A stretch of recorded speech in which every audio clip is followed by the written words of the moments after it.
قرآن مجید میں اللہ تعالیٰ نے 4 انعامات کا ذکر کیا ہے، تو جب ہم اللہ تعالیٰ سے مانگتے ہیں تو کیا ایک انسان اپنے اولاد کے لیے یہ مانگ سکتا ہے کہ اللہ تعالیٰ اس کو نبوت پہ فائز کرے؟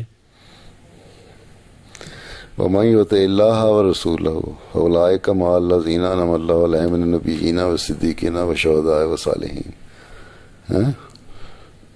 تم اپنے لیے مانگتے ہیں تو ظاہر ہے جب وہ بچے پیدا ہوں گے تو وہ بھی اپنے لیے مانگیں گے، تو سارے ہی اپنے لیے مانگ رہے ہیں اور آگے اگلوں کے لیے مانگ رہے ہیں۔ ہمیں نبوت تو اب ایک مطلب نبی تو کوئی نہیں آ سکتا۔ نبی نہیں تو نہیں بن سکتا، صالحین اور شہید اور صدیق تو بن سکتے ہیں نا جی، لیکن حضرت صلی اللہ علیہ وسلم کی یہ حدیث بھی یاد رکھنی چاہیے کہ میری امت کے علماء جو ہیں، صحیح علماء، نیک نیت علماء، بنی اسرائیل کے انبیاء کے برابر سٹیٹس رکھتے ہیں، تو اگر اس لحاظ سے دیکھو تو سٹیٹس تو مل جاتا ہے نا، ٹھیک ہے۔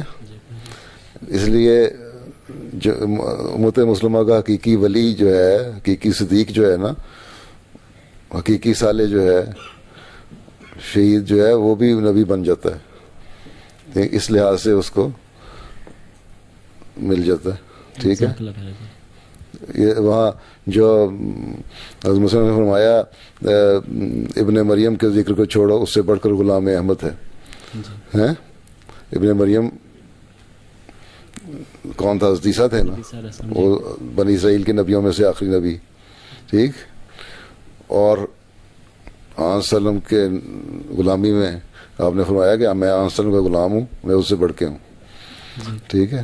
تو اسٹیٹس کا تو فرق پڑ گیا ہے نا، تو وہ اسٹیٹس تو مل جاتا ہے۔ ہاں نبوت کی بھی مختلف کیٹیگریز ہیں، اس لحاظ سے بن سکتا ہے، لیکن یہ کہنا کہ دروازہ بند ہو گیا، یہ نہ مجھے حق ہے نہ آپ کو، کس نے کہا دروازہ بند ہو گیا نبوت کا؟ یہ ہے کہ اب خلافت قائم نہیں۔ حضرت صلی اللہ علیہ وسلم نے فرمایا کہ میرے اور عیسیٰ کے درمیان کوئی نبی نہیں، ٹھیک۔ مسیح موعود آ گئے، نبی ہو گئے، ٹھیک ہے، یہ حدیث ہے۔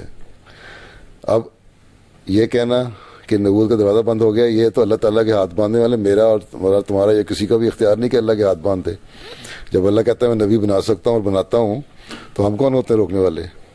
اسی لیے حضرت مسیح علیہ السلام نے فرمایا کہ ہو سکتا ہے ایک وقت ایسا آئے جب تم لوگ اتنے بگڑ جاؤ، دوبارہ تم لوگوں کو پھینٹی شینٹی کی ضرورت پڑے تو کوئی جلالی نبی آئے، اور ہو سکتا ہے اس وقت کے خلیفہ کو وہ مقام مل جائے، وہ آئے گا وہ مسلمان امت میں سے ہی۔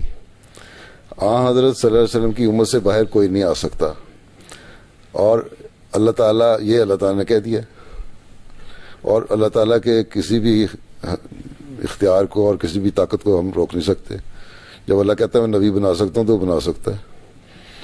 اس لیے یہ تو ٹھیک ہے، اسی فی الحال ہمیں جو اتنا علم ہے وہاں سے نے دیا وہ یہی ہے کہ میرے اور مسیح کے درمیان نبی نہیں، مسیح نبی ہوگا، ٹھیک ہے، مسیح موعود وہ ہو گئے۔ آگے کیا کرنا ہے اللہ تعالیٰ نے ہمیں علم دیا، لیکن حضرت مسلم نے اشارہ کر دیا کہ ہو سکتا ہے آ سکے کبھی، کیونکہ ہم اللہ تعالیٰ کی طاقتوں کو نہیں روک سکتے، ٹھیک۔ اور دوسری جو تشریح میں نے کی ہے کہ بنی اسرائیل کے انبیاء کی طرح ہمارے علماء ہو سکتے ہیں اگر وہ واقعی عالم ہوں۔